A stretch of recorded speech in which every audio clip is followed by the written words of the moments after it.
Hi, welcome to Forkin Delicious. My name is Noel. I'm JJ. I'm Shauna. Today we're doing the raisin post curry with crushed Bombay potatoes. There's a bit of a story behind this curry, so I'll leave JJ fill you in on it. So, I'm pretty shy to say it, but I'm actually kind of proud of it as well, that I'm the only chef ever to get a write-up for food in the Raisin Post. It was a good few years ago, and I still have the copy of it. And the guy who wrote it was kind of like a curry aficionado from Birmingham. And he was explaining that, in the article anyway, he explains that it was the best curry he ever had, right? And actually, he titled it, "The Irish are so right to curry favour for our Clonmel." And the first quarter of the article is all about the curry he ate, all right? So that's the best review I've ever got for my food, and it's in the Raisin Post, which no other chef can claim that, I think, all right? Now, so what we're going to do is we're going to start off here with some Bombay potatoes. So I have a frying pan on here. So I have a little bit of onion and chili, and I didn't bother with garlic in this one because there's a lot of garlic in the actual sauce for the chicken. So for this one, we're just looking for these to cook out a small bit. They don't have to cook out mental. I just want to start the process of releasing a bit of flavour in it. And what I have here is, this is curry paste. So this, all curry, you should cook it out to get the flavour. You know, like some people years ago would have added curry powder to mayonnaise to make a, you know, I can't remember what it's called, egg madras or some rubbish.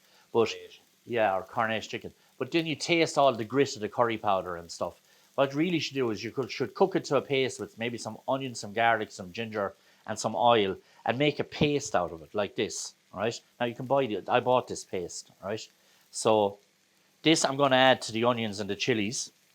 And I'm going to kind of just spread that through it. And then I'm going to add my potatoes in here very quickly. Then back into this tray here. And they're going into the oven.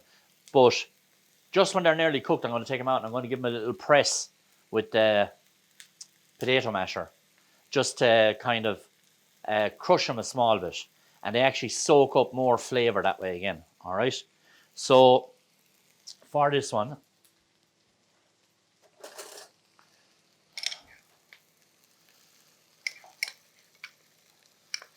and because we have a nice few potatoes, I'm going to put in a good bit of this. And you'll see this will mix in with the onions and it will kind of melt in through it. You can see it there already. Oh, that's lovely. Beautiful. Forkin delicious. Forkin beautiful.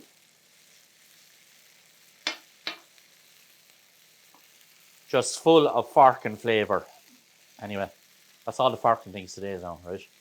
So, here we go.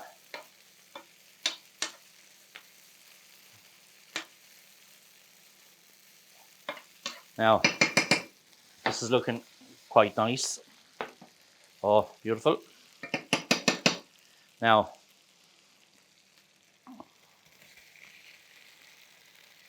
so these are going to go into the oven. Just again, a fairly hot oven. And they're kind of going to crunch up and crisp up a small bit. And the flavour will really come out on them as well.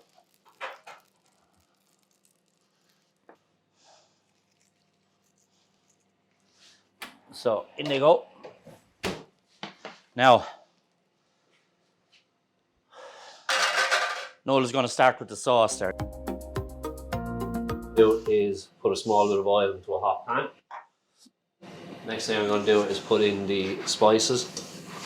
Just give it a good shake, just to get it started. And then we're going to follow that in with our onions and peppers. And the next thing that's going to go in is, this is some garlic and ginger pureed. So a whole lot of it in. The more the better. And this is all our own fresh garlic and ginger puree. We didn't buy a puree because I don't like them. They don't taste fresh. I know a lot of people use them, but we don't like them. They're often kind of mashed with vinegar and stuff. Yeah, to make them last, you know. So then the next thing that's going to go in is just a tin of chopped tomatoes. So we're here now, and we're just stirring all these ingredients in together. And what we're going to add now in a minute is... Just add in a small bit of chicken stock. All in there. Lovely. Just give it a nice mix together. Making sure that you're getting all of the caramelized bits of the onion and the spices off the bottom of the pan. We'll just leave this simmer away now for about half an hour. The sauce is on here. Our Bombay potatoes are in the oven. They're nearly ready. And I'm just going to start frying the chicken. Now the chicken, I've had it marinated. And again, in the description below, you'll see all the ingredients that are there. All right. So remember though, you can always work around that. Add in what you like, take out what you like. If you don't like too much coriander, take it out. If you don't like too much cumin, take it out. You know, play around with it yourself to get your own flavor. So this has been marinating actually overnight in that marinade. So there's ginger in here, there's garlic, there's all the spices, and there's some gram flour. And the gram flour is just like maybe the way corn flour would be in a Chinese recipe, in that it'll help give a little bit of a crust and a little bit of crunch to the outside. This chicken will be fried off. I'm going to put it on an oven tray then. I say that because I can see Noel getting the oven tray when I mention it. So I just think this gives the chicken more flavour than if we just fried it in here with the curry and everything. So this is the way I did it when I worked in the Greyhound track. And this is what that journalist had that night. And what they had every night, because that's the way I used to make it. But you'll see here now in a second what I mean. It might take a little bit longer, but it's really worth it. All right. You could probably do this in the air fryer too without all the oil if you don't want to do it with that. You could probably just arrange these, give them a spray, and do them in the air fryer. Now, these are going to drop into the sauce in a couple of minutes anyway, and they're going to cook away. So, and this is, by the way, I'm using fillet breast of chicken here, and normally I wouldn't. Anything I'm making with this kind of stuff, I love using the thighs, but for this one, the breast is just better for this one.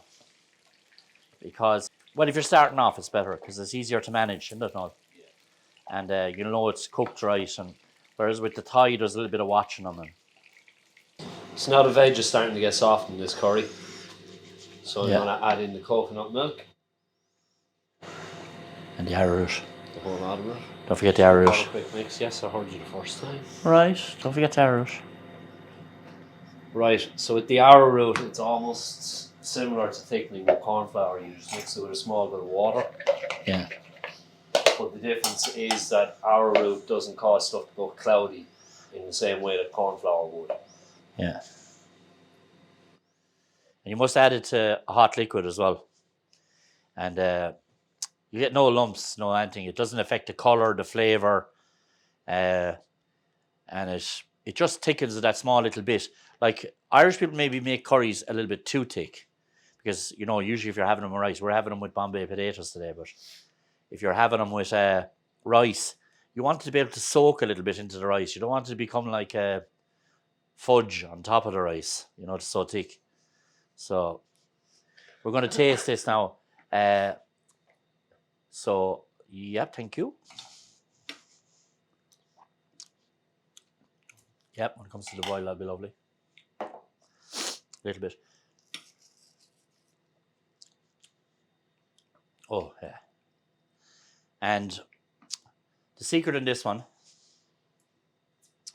is the chutney at the end to make it nice and sweet. So what we can actually do is we can put the chicken in now. So the chicken here, you can see it's all been fried. It has nice colour on it. You see the colour? So it has lovely colour on it. Has like a little crust on it. I just think this adds way more flavour when you go to eat it. And I think it's well worth the effort.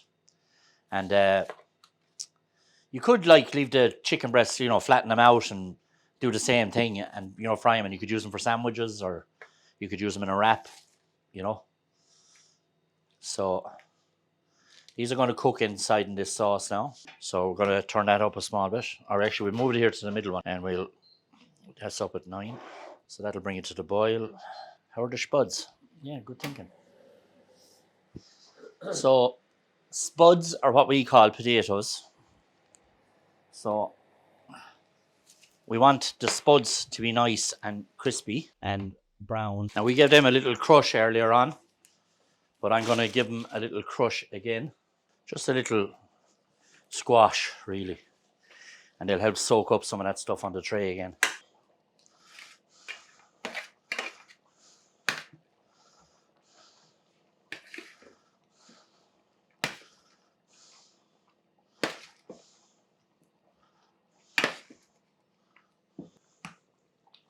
So I'm just going to throw in all that chutney now.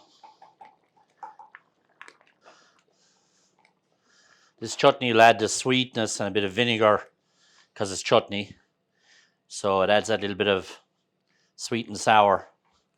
But I think it actually kind of makes this. We'll just let that simmer for a few minutes.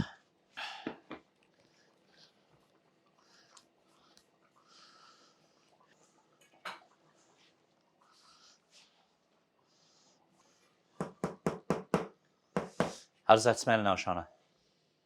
Delicious. I would even say forking delicious. Would you? It's very good. I haven't heard that before. It's very good.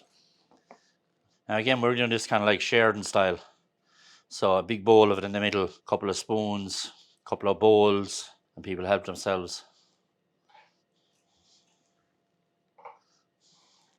We have our raisin post chicken curry and our Bombay potatoes. And you can also serve this with rice, of course. So that's usually what I would. But I thought today was kind of nice and sunny and we'd go outside and have this afterwards, you know. So it's quite a forking delicious dish.